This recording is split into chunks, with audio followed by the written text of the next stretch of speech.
Very good morning and എല്ലാവർക്കും നല്ല ഒരു ദിവസം ആശംസിക്കുന്നു. നിങ്ങൾ കഴിഞ്ഞ വീഡിയോയ്ക്ക് തന്ന എല്ലാവിധ സപ്പോർട്ടിനും സ്നേഹത്തിനും നന്ദി.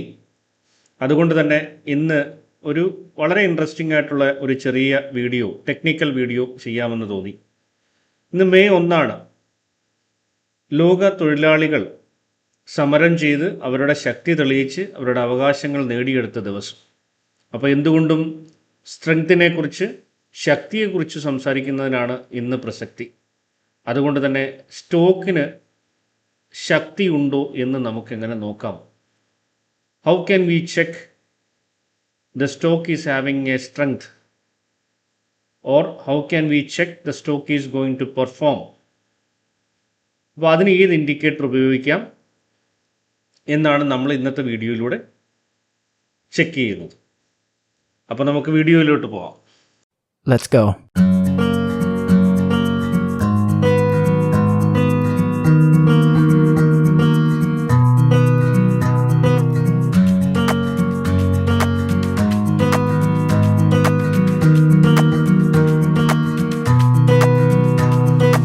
വീഡിയോയിലേക്ക് പോകുന്നതിന് മുമ്പ് declaration. This video is only four educational purpose. As an investor, you yourself bear the full responsibility for your individual investment decisions and kindly consult your financial advisor before any investment. There is no investment advice or promotion in this video. എന്താണ് relative strength? ഏറ്റവും വലിയ കുതിരയോട്ട പന്തയം നടക്കുന്നത് ദുബായിലാണ്.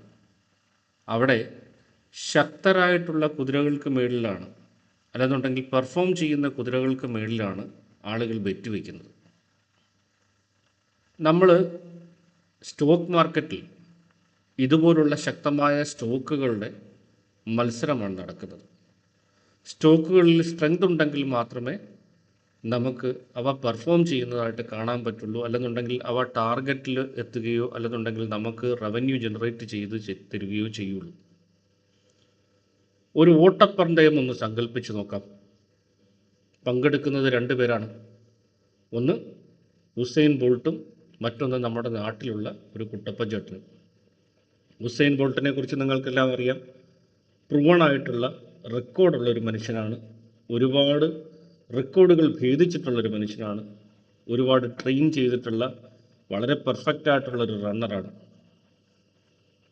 കുട്ടപ്പൻ ചേട്ടനാകട്ടെ നമ്മുടെ നാട്ടിൽ മാത്രം ഓടി ശീലിച്ചിട്ടുള്ള, അല്ലെന്നുണ്ടെങ്കിൽ കേരളത്തിലോ അല്ലെന്നുണ്ടെങ്കിൽ അങ്ങേയറ്റം പോയി കഴിഞ്ഞാൽ ഇന്ത്യയിലുള്ള ചെറിയ ചെറിയ ഓട്ടങ്ങൾ മാത്രം നടത്തിയിട്ടുള്ളൊരു മനുഷ്യന്. പക്ഷേ കറണ്ട് സിറ്റുവേഷനിൽ അനലൈസ് ചെയ്യുമ്പോൾ നമുക്ക് ഒരു കാര്യം മനസ്സിലാകുന്നത്, ഉസൈൻ ബോൾട്ടിന് സുഖമില്ല, മുട്ടുവേദനയാണ്, പനിയാണ്, പെർഫോം ചെയ്യാനുള്ള കഴിവില്ല. പക്ഷേ കുട്ടപ്പൻ ചേട്ടനാകട്ടെ അത്രയും പ്രൂവൺ റെക്കോർഡൊന്നും ഇല്ലെങ്കിൽ പോലും വളരെയധികം നന്നായിട്ട് പെർഫോം ചെയ്യുന്നുണ്ട്. വളരെയധികം ശക്തമായ രീതിയിൽ തന്നെ എനർജറ്റിക്കായിട്ട് നിൽക്കുന്നുണ്ട്. അപ്പോൾ ഇത് ഞാൻ ഒരു തമാശ രൂപേണ പറഞ്ഞത്, എത്ര കണ്ട് വലിയ ഫണ്ടമെൻ്റൽ ഉള്ള സ്റ്റോക്കാണെങ്കിൽ കൂടിയും റിലേറ്റീവ് സ്ട്രെങ്ത് ഇല്ല, പെർഫോമൻസ് സ്ട്രെങ്ത് ഇല്ലെന്നുണ്ടെങ്കിൽ അതിൽ നമ്മൾ ഇൻവെസ്റ്റ് ചെയ്തിട്ട് കാര്യമില്ല എന്ന് പറയാൻ വേണ്ടിയിട്ടാണ്. എത്ര ചെറിയ സ്റ്റോക്കാണെങ്കിലും പെർഫോമൻസ് സ്ട്രെങ്ത് ഉണ്ടെന്നുണ്ടെങ്കിൽ we can consider it for the investment. പക്ഷേ റിലേറ്റീവ് സ്ട്രെങ്ത് മാത്രം ഇൻവെസ്റ്റ്മെൻറ്റ് ചെയ്യാൻ വേണ്ടിയിട്ടുള്ള ഒരു പാരാമീറ്ററായിട്ട് കണക്ക് കൂട്ടരുത്. This is one of the parameter to select the stock for investment. ഇനി എന്താണ് relative strength? Relative strength is a stock analysis technique or a analysis technique in technical analysis. Compare a stock price performance against a benchmark index or another stock. ഒരു bench mark index ആയിട്ടോ another സ്റ്റോക്കുമായിട്ടോ compare ചെയ്ത് ഒരു സ്റ്റോക്കിൻ്റെ പെർഫോമൻസിനെ അളക്കുന്നതിനെയാണ് നമ്മൾ relative strength എന്ന് പറയുന്നത്. It helps to determine if a stock is out performing or under performing the benchmark over a specific period. ഒരു particular സമയത്തിനുള്ളിൽ, ആ ഒരു പീരീഡിനുള്ളിൽ അത് നമ്മൾ കമ്പയർ ചെയ്യുന്ന ബെഞ്ച് മാർക്ക് ഇൻഡെക്സിനെ അല്ലെന്നുണ്ടെങ്കിൽ സ്റ്റോക്കിനെ ഔട്ട് പെർഫോം ചെയ്യുകയാണോ അണ്ടർ പെർഫോം ചെയ്യുകയാണോ എന്നതിനനുസരിച്ച് അതിൻ്റെ റിലേറ്റീവ് സ്ട്രെങ്തിനെ നമുക്ക് കാൽക്കുലേറ്റ് ചെയ്യാം. അതിനനുസരിച്ച് നമുക്ക് ഇൻവെസ്റ്റ് ഡിസിഷൻ എടുക്കാൻ പറ്റും. ഇനി ഇതൊക്കെ എങ്ങനെയൊക്കെയാണ് നമുക്ക് കാൽക്കുലേറ്റ് ചെയ്യാൻ പറ്റുക, ഏതൊക്കെ മെത്തേഡിലാണ് നമുക്ക് റിലേറ്റീവ് സ്ട്രെങ്ത് കാൽക്കുലേറ്റ് ചെയ്യാൻ പറ്റുക എന്ന് നോക്കാം. How can V measure the relative strength? 3 തരത്തിലാണ് നമുക്ക് റിലേറ്റീവ് സ്ട്രെങ്ത് മെഷർ ചെയ്യാൻ പറ്റുക. ഒന്ന് direct comparison, 2 relative strength rating, 3 ratio charts. നമുക്കൊന്ന് ചാർട്ടിലോട്ട് പോയി ഇതെങ്ങനെയാണെന്നൊന്ന് നോക്കാം. ഞാൻ നിഫ്റ്റിയുടെ ചാർട്ടിലാണ് ഇപ്പോൾ ഉള്ളത്, നിഫ്റ്റിയുടെ ഡേ ചാർട്ടിൽ. അപ്പം ഞാൻ ഏപ്രിൽ മാസത്തെ അല്ലെന്നുണ്ടെങ്കിൽ നമുക്ക് മാർച്ച് മാസത്തെ നിഫ്റ്റിയുടെ പെർഫോമൻസിനെ നമുക്ക് ഏതെങ്കിലും ഒരു സ്റ്റോക്കിൻ്റെ പെർഫോമൻസുമായിട്ടൊന്ന് കമ്പയർ ചെയ്ത് നോക്കാം. നമ്മൾ ഡയറക്റ്റ് കമ്പാരിസൺ ആണ് നോക്കുന്നത്. 2 തരത്തിൽ നമുക്ക് നോക്കാം. ഒന്ന് ഇതുപോലെ ഞാൻ നിഫ്റ്റിയുടെ മാർച്ച് മാസത്തെ ഓപ്പണിംഗ്, അതായത് മാർച്ച് 1-ാം തീയതി, മാർച്ച് 3-ാം തീയതിയാണ് അതിൻ്റെ ഓപ്പണിംഗ് എന്ന് പറയുന്നത്. അതിൻ്റെ ഓപ്പണിംഗ് ഞാനിവിടെ മാർക്ക് ചെയ്തിട്ടു. അതായത് 22,084 എന്ന് പറയുന്നതാണ് നിഫ്റ്റിയുടെ മാർച്ച് മാസത്തെ ഓപ്പണിംഗ് എന്ന് പറയുന്നത്. ഓക്കെ, ഇനി ഏപ്രിൽ മാസത്തെ അതിൻ്റെ ക്ലോസിംഗ് കൂടെ ഞാനൊന്ന് മാർക്ക് ചെയ്തിടുന്നു. ഇത് ഏപ്രിൽ 29, 30 ഇവിടെ ഞാനത് മാർക്ക് ചെയ്തിട്ടു. 2 മാർക്കിംഗ് എടുത്തു. ഞാൻ അതിൻ്റെ പെർഫോമൻസ് ഒന്ന് അളക്കും. അതായത്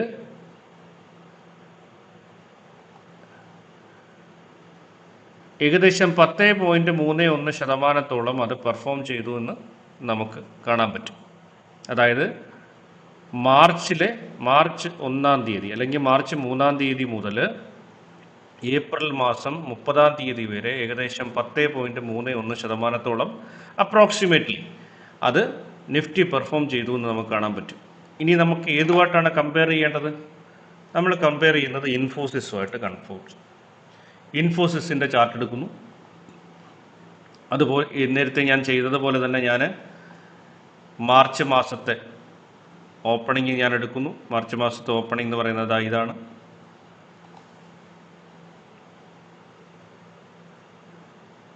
ഞാനിവിടെ ഒരു വര വരച്ചു. അത് മാർച്ച് മാസത്തെ ഓപ്പണിംഗ്. ഇനി ഞാൻ ഏപ്രിൽ മാസത്തെ എടുക്കുന്നു. ഏപ്രിൽ 30-ാം തീയതി അവിടെ ഞാനൊരു വര വരച്ചു. അപ്പോൾ മാർച്ച് മാസത്തെ പ്രൈസ് എന്ന് പറയുന്നത് 1,690 രൂപ, ഏപ്രിൽ മാസം 1,495 അപ്രോക്സ്. അത് ശരിക്കും താഴോട്ടാണ് പ്രൈസ് വന്നിരിക്കുന്നത്. അപ്പോൾ നമ്മൾ മേളിൽ നിന്നും താഴോട്ട് അത് വരയ്ക്കുന്നു. ഏതാണ്ട് -11.64% ശരിക്കും ഈ സമയത്ത് സംഭവിച്ചിട്ടുള്ളത്. അതായത് നിഫ്റ്റി മുകളിലോട്ട് അപ്രോക്സിമേറ്റ്ലി 10% പെർഫോം ചെയ്ത സമയത്ത് ഇൻഫോസിസ് താഴോട്ട്, അതായത് ഡിപ്രീഷിയേറ്റ് ചെയ്യുകയാണ്. അപ്പോൾ നമുക്ക് ഡയറക്റ്റ് കമ്പാരിസൺ മനസ്സിലായി. അതായത് നിഫ്റ്റിയോളം ഇൻഫോസിസ് പെർഫോം ചെയ്യുന്നില്ല. Okay, fine. നമ്മൾ അടുത്തത് ഈ ബാർ ചാർട്ടിനെ ഞാനൊരു ലൈൻ ചാർട്ടാക്കി മാറ്റി. അപ്പോൾ ഇത് ഇൻഫോസിസ്. ഇനി എനിക്ക് ഇൻഫോസിസിനെ ഞാൻ നിഫ്റ്റിയായിട്ടൊന്ന് കമ്പയർ ചെയ്യാൻ പോവാണ്. ഇവിടെ ഒരു പ്ലസ് ബട്ടൺ ഉണ്ട്. അവിടെ ഞെക്കുമ്പോൾ വീണ്ടും ഒരു ചാർട്ട് കൂടെ നമുക്ക് കമ്പയർ ചെയ്യാൻ പറ്റും. നോക്കൂ, ഈ നീല കളറിൽ കാണുന്നതാണ് നിഫ്റ്റി, ചുമന്ന കളറിൽ കാണുന്നതാണ് ഇൻഫോസിസ്. നീല കളറിൽ കാണുന്നതാണ് ഇൻഫോസിസ്, ചുമന്ന കളറിൽ കാണുന്നതാണ് നിഫ്റ്റി. നോക്കൂ, ഇതിൽ നിന്ന് നമുക്ക് എന്താ മനസ്സിലാക്കാൻ പറ്റുന്നത്? നിഫ്റ്റിയെ കമ്പയർ ചെയ്യുമ്പോൾ ഇൻഫോസിസിന് സ്ട്രെങ്ത് ഇല്ല. Infosys is under performing Nifty. അതേസമയം ഈ ഒരു സമയത്ത് ഓർത്തുകൊള്ളുക, ഏതാണ്ട് ജൂലൈ മാസങ്ങളിൽ ജൂലൈ മാസം മുതൽ ഫെബ്രുവരി മാസം വരെ, മാർച്ച് മാസത്തിൻ്റെ പകുതി വരെയൊക്കെ നിഫ്റ്റിയെ ഔട്ട് പെർഫോം ചെയ്തുകൊണ്ടിരുന്ന ഒരു സ്റ്റോക്കാണ് ഇൻഫോസിസ്. പക്ഷേ ഇപ്പോൾ അതിന് റിലേറ്റീവ്ലി സ്ട്രെങ്ത് ഇല്ല, അല്ലേ? നമ്മൾ ഡയറക്റ്റായിട്ട് 2 ചാർട്ടുകൾ കമ്പയർ ചെയ്ത് നമ്മൾ മനസ്സിലാക്കി. ഇങ്ങനെയാണ് നമ്മൾ ഡയറക്റ്റ് കമ്പാരിസൺ, 2 തരത്തിൽ ഡയറക്റ്റ് കമ്പാരിസൺ നമുക്ക് നോക്കാം. Now there is another method that is called relative strength rating. അങ്ങനെയാണത് compare stock price performance over the past 12 months with greater priority to the recent month to capture the momentum. and then giving a score. This score reflects how well the stock performed relative to all other stocks. അതായത് കഴിഞ്ഞ 12 മാസത്തെ സ്റ്റോക്കിൻ്റെ പെർഫോമൻസിനെ capture ചെയ്യുക. ആ ക്യാപ്ചറിൻ്റെ അതിന് കഴിഞ്ഞ 12 മാസത്തെ capture ചെയ്യുന്ന സമയത്ത് ഏറ്റവും റീസെൻ്റ് ആയിട്ടുള്ള മാസങ്ങളിലെ പെർഫോമൻസിന് പ്രയോറിറ്റി കൊടുക്കുക. അതിൻ്റെ ബേസിൽ അതിനൊരു റേറ്റിംഗ് കൊടുക്കുക. ആ റേറ്റിങ്ങിൻ്റെ ബേസിൽ നമ്മൾ സ്റ്റോക്കുകളെ തരംതിരിക്കുക. അപ്പോൾ 99 എന്നൊരു സ്കോർ കൊടുക്കുമ്പോൾ അതിനർത്ഥം എന്താണ്? That means the stock out performed 99% of other stock. അപ്പോൾ നമ്മളൊരു ബെഞ്ച് മാർക്ക് ഇൻഡെക്സിനെയാണ് കമ്പയർ ചെയ്യുന്നതെന്നുണ്ടെങ്കിൽ ആ ബെഞ്ച് മാർക്ക് ഇൻഡെക്സിലുള്ള 99% സ്റ്റോക്കുകളെ ഔട്ട് പെർഫോം ചെയ്തു നമ്മൾ കമ്പയർ ചെയ്ത സ്റ്റോക്ക്. അതുകൊണ്ടാണ് അതിന് 99 റേറ്റിംഗ് എന്ന് പറയുന്നത്. ഇനി 50 റേറ്റിംഗ് എന്നുണ്ടെങ്കിലോ, അതായത് ആ ബെഞ്ച് മാർക്ക് ഇൻഡെക്സിലെ 50% സ്റ്റോക്കുകളെ അത് ഔട്ട് പെർഫോം ചെയ്തു. ഇപ്പോൾ ഇത് നമുക്ക് എങ്ങനെ കണ്ടുപിടിക്കാൻ പറ്റും? ഇത് വളരെ ഈസി ആയിട്ട് നമുക്കൊരു സ്ക്രീനർ വെച്ച് കണ്ടുപിടിക്കാം. അപ്പോൾ നമുക്ക് ആ സ്ക്രീനർ ഒന്ന് നോക്കിയാലോ. ഇത് ചാർട്ട് മെയ്സ് എന്ന് പറയുന്ന ഒരു വെബ്സൈറ്റാണ്. ചാർട്ട് മെയ്സ് ഒരുപാട് നല്ല സ്ക്രീനറുകൾ നമുക്ക് ഇതിനകത്ത് സെറ്റ് ചെയ്യാൻ പറ്റും. ഓക്കെ, അപ്പോൾ ഇത് ഞാൻ ഫ്രീ വെർഷനാണ്. ഞാൻ ഇതിൻ്റെ സ്കാനേഴ്സിലൊന്ന് പോവുകയാണ്. അപ്പോൾ അവിടെ ക്രിയേറ്റ് സ്കാനർ ആൻഡ് കസ്റ്റം എന്ന് പറഞ്ഞിടണം വരും. ഞാനിവിടെ കസ്റ്റമിൽ ക്ലിക്ക് ചെയ്തു. അപ്പോൾ എനിക്ക് ഇവിടെ അതിൻ്റെ സെറ്റിങ്സിൽ പോയി കഴിഞ്ഞ് കഴിഞ്ഞാൽ നമുക്കിതാ ഒരുപാട് സ്ക്രീനർ സെറ്റ് ചെയ്യാൻ പറ്റും. ഞാൻ RS റേറ്റിംഗ് എന്ന് പറഞ്ഞത് ക്ലിക്ക് ചെയ്തു. ഇവിടെ 3 months റിലേറ്റീവ് സ്ട്രെങ്ത് ഞാൻ ക്ലിക്ക് ചെയ്തു. ഞാൻ 3 മാസത്തെ റിലേറ്റീവ് സ്ട്രെങ്താണ് ഞാൻ എടുക്കുന്നത്. ഇവിടെ ഞാൻ സേവ് ചെയ്തു. അപ്പോൾ എനിക്ക് മൊത്തത്തിൽ 2130 സ്റ്റോക്കുകളാണ് കിട്ടിയത്. അപ്പോൾ ഈ 2130 സ്റ്റോക്കുകളെ അനലൈസ് ചെയ്യുക എന്ന് പറഞ്ഞു കഴിഞ്ഞാൽ വലിയ ബുദ്ധിമുട്ടുള്ള കാര്യമാണ്. അപ്പോൾ അതായത് എന്നാലോചിച്ച് നോക്കുക, ഇപ്പോഴത്തെ കറണ്ട് റേറ്റിംഗ് എന്ന് പറയുന്നത് 99 ചിലതിൻ്റെ 3 മാസത്തെ റിലേറ്റീവ് സ്ട്രെങ്ത് എന്ന് പറഞ്ഞാൽ 72 ഉള്ളൂ. അങ്ങനെ കുറേ പ്രശ്നങ്ങളുണ്ട്. അപ്പോൾ എനിക്കിതൊന്ന് ഫിൽട്ടർ ചെയ്ത് കുറച്ച് സ്റ്റോക്കുകളിലേക്ക് എത്തിക്കണം. ഞാനിവിടെ ഫിൽട്ടറിനകത്ത് ക്ലിക്ക് ചെയ്യുന്നത്, ഇവിടെ ഫിൽട്ടർ എന്ന് പറയുന്ന സാധനത്തിനകത്ത് ക്ലിക്ക് ചെയ്തിട്ട് ഞാൻ ഈ ഓവറാൾ RS റേഞ്ച് അതല്ലെന്നുണ്ടെങ്കിൽ ഓവറാൾ റിലേറ്റീവ് സ്ട്രെങ്ത് റേഞ്ച് ഞാൻ ഒരു മാക്സിമം 90 ഇടുന്നു. 90 വേണം.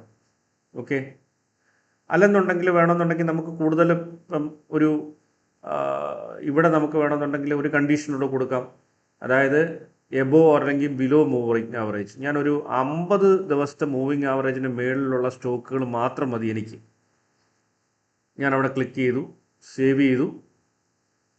ഓക്കെ, ഞാനിവിടെ അപ്ലൈ ചെയ്തു. 165 സ്റ്റോക്കുകളിലേക്ക് വന്നു. അത് 2100 സ്റ്റോക്കുകൾ എന്നുള്ളത് 165 സ്റ്റോക്കിലേക്ക് വന്നു. ഞാനിവിടെ അതിനനുസരിച്ച് ക്ലിക്ക് ചെയ്തു. ഓരോ സ്റ്റോക്കുകളെ എനിക്ക് അനലൈസ് ചെയ്യാം അല്ലേ. എനിക്കിപ്പോൾ 99 മാത്രം മതി എന്നുണ്ടെങ്കിൽ ഞാനിവിടെ ഫിൽട്ടർ ഇവിടെ വന്നിട്ട് ഞാൻ 99 മാത്രം എടുക്കുന്നു. എനിക്ക് 99 മാത്രം മതി. ഞാൻ അത് അപ്ലൈ ചെയ്യുന്നു. അപ്പോൾ എനിക്ക് 99 എത്ര 14 സ്റ്റോക്കേ ഉള്ളൂ. So it is very easy for you to just find out the relative strength stocks. അതുപോലെ തന്നെ നമുക്കിതാ ഇവിടെ വീണ്ടും കണ്ടീഷനുകൾ അപ്ലൈ ചെയ്യാം. അതായത് എനിക്കൊരു 30% പ്രൈസ് റേഞ്ചിൽ നിൽക്കുന്ന, അതായത് 52 വീക്ക് ലോയിൽ നിന്നും 30 കയറി നിൽക്കുന്ന സ്റ്റോക്കുകൾ, മാർക്കറ്റ് ക്യാപ്പ് നമുക്കിവിടെ സെറ്റ് ചെയ്യാം. ഫ്രീ ഫ്ലോട്ടിങ് എത്ര ആണെന്ന് വെച്ചാൽ അത് സെറ്റ് ചെയ്യാം. മൂവിങ് ആവറേജ് ഏതൊക്കെ മൂവിങ് ആവറേജിന് മുകളിൽ നിൽക്കുന്നത് വേണമെന്നുണ്ടെങ്കിൽ നമുക്ക് ചെയ്യാം. മനസ്സിലായില്ലേ? ഇതുപോലെ സ്ക്രീനർ സെറ്റ് ചെയ്തിട്ട് നമുക്ക് റിലേറ്റീവ് സ്ട്രെങ്ത് കണ്ടുപിടിക്കാം. മൂന്നാമത്തതും വളരെ പ്രധാനപ്പെട്ടതുമായിട്ടുള്ള ഒരു മെത്തേഡാണ് റേഷ്യോ ചാർട്ട്സ്. ടെക്നിക്കൽ അനാലിസിസിൽ റേഷ്യോ ചാർട്ട്സിന് വളരെയധികം വലിയ പ്രാധാന്യമുണ്ട്. വളരെ സിമ്പിളായിട്ടുള്ള കാര്യമാണ്. കുറച്ച് മാത്തമാറ്റിക്കൽ കാൽക്കുലേഷൻ ഉണ്ടെന്നേ ഉള്ളൂ. Compare stock price performance one stock to other by creating ratio on dividing the price of one to other and plotting this on the chart. അതായത് ഇപ്പോൾ നമ്മൾ ഇൻഫോസിസിനെ നേരത്തെ പറഞ്ഞ മാതിരി ഇൻഫോസിസിനെ നിഫ്റ്റിയുടെ പെർഫോമൻസുമായിട്ട് കമ്പയർ ചെയ്ത് ഇൻഫോസിസിൻ്റെ റിലേറ്റീവ് സ്ട്രെങ്ത് കണ്ടുപിടിക്കാൻ ശ്രമിക്കുമ്പോൾ റേഷ്യോ എങ്ങനെ കാൽക്കുലേറ്റ് ചെയ്യുന്നത്? ഇൻഫോസിസിനെ നിഫ്റ്റിയായിട്ട് ഡിവൈഡ് ചെയ്യുന്നു. ഇൻഫോസിസിൻ്റെ പ്രൈസിനെ നിഫ്റ്റിയായിട്ട് ഡിവൈഡ് ചെയ്യുന്നു. ഫോർ എക്സാമ്പിൾ ഇപ്പോൾ ഞാനിവിടെ ഇൻഫോസിസിൻ്റെ പ്രൈസിനെ 1350 എടുത്തു എക്സാമ്പിൾ. നിഫ്റ്റിയുടെ പ്രൈസിനെ 23,450 എടുത്തു. 1350 23,450 കൊണ്ട് ഡിവൈഡ് ചെയ്തതിന് ശേഷം 100 കൊണ്ട് ഗുണിക്കുമ്പോൾ നമുക്ക് റേഷ്യോ കിട്ടും. അത് ഇന്നത്തെ റേഷ്യോ. അങ്ങനെ ഒരു പീരീഡിലുള്ള റേഷ്യോ എല്ലാം കൂടെ ഒരു ചാർട്ടിൽ പ്ലോട്ട് ചെയ്തതിന് ശേഷം നമ്മൾ ഗ്രാഫിക്കൽ റെപ്രസെൻറ്റേഷൻ കൊണ്ട് കമ്പയർ ചെയ്ത് നോക്കുന്നതാണ് റേഷ്യോ ചാർട്ട്സ് എന്ന് പറയുന്നത്. ഞാനിത് നിങ്ങളെ ചാർട്ടിൽ എങ്ങനെ നോക്കും എന്നുള്ളത് കാണിച്ചു തരാം. ഇത് ഇൻഫോസിസിൻ്റെ ചാർട്ടാണ്, ഡെയിലി ചാർട്ട്. ഓക്കെ, നമ്മൾ ഇൻഫോസിൻ്റെ ചാർട്ട് എടുത്തു. ഇതിനെ നമുക്ക് റേഷ്യോ ചാർട്ടായിട്ട് കൺവേർട്ട് ചെയ്യണം. നമ്മൾ നേരത്തെ എന്താ ചെയ്തത്? ഇൻഫോസിസിനെ നമ്മൾ നിഫ്റ്റി ആയിട്ട് ഡിവൈഡ് ചെയ്തു. ഇവിടെയും അത് തന്നെ. ഇൻഫോസിസ് എടുത്തു, ഡിവൈഡിങ് കൊടുത്തു, നിഫ്റ്റി അടിച്ചു, നിഫ്റ്റിയുടെ സിമ്പിൾ ഇട്ടു. അത് റേഷ്യോ ചാർട്ടായിട്ട് കൺവേർട്ടായി. നമ്മൾ നേരത്തെ ആദ്യം ഡയറക്റ്റ് കമ്പാരിസണിൽ എന്താ നമ്മൾ പറഞ്ഞത്?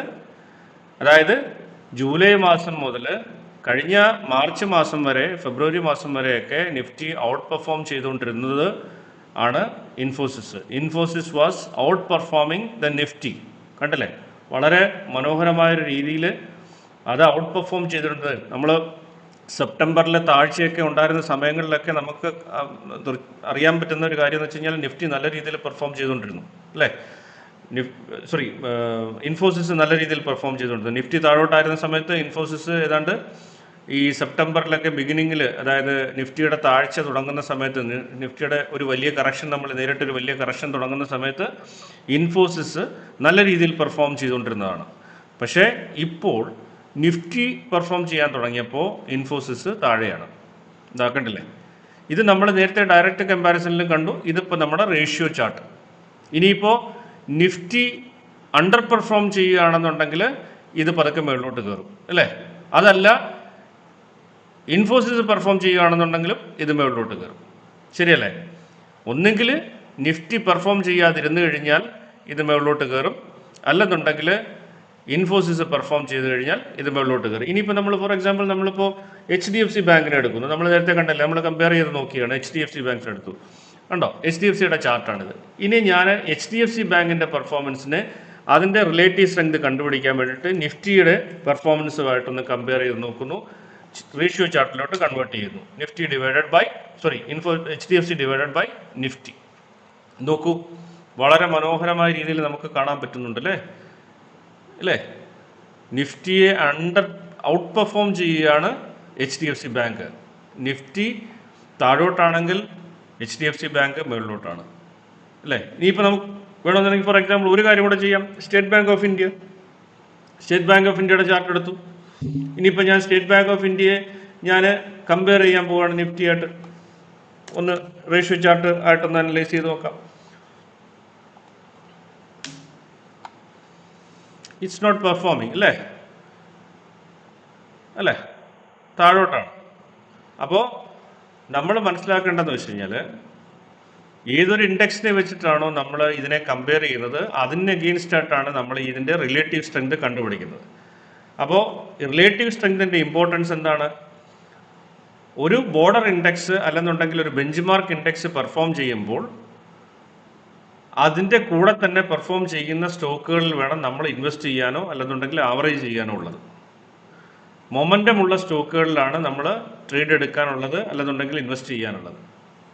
ഒരു ഇൻഡെക്സ് പെർഫോം ചെയ്യുന്നു, അതിനനുസരിച്ച് മറ്റ് സ്റ്റോക്കുകൾ പെർഫോം ചെയ്യുന്നില്ല എന്നുണ്ടെങ്കിൽ അതിനകത്ത് റിലേറ്റീവ് സ്ട്രെങ്ത് ഇല്ലെന്നും ആ റിലേറ്റീവ് സ്ട്രെങ്ത് വരുന്നവരെ വി ഹാവ് ടു വെയിറ്റ് എന്നുമാണ് നമ്മൾ ഇതിനകത്ത് നിന്ന് മനസ്സിലാക്കുന്നത്. റിലേറ്റീവ് സ്ട്രെങ്ത് എന്ന് പറയുന്നത് it is only one parameter to find out whether there is an eligibility criteria for the stock to get invested.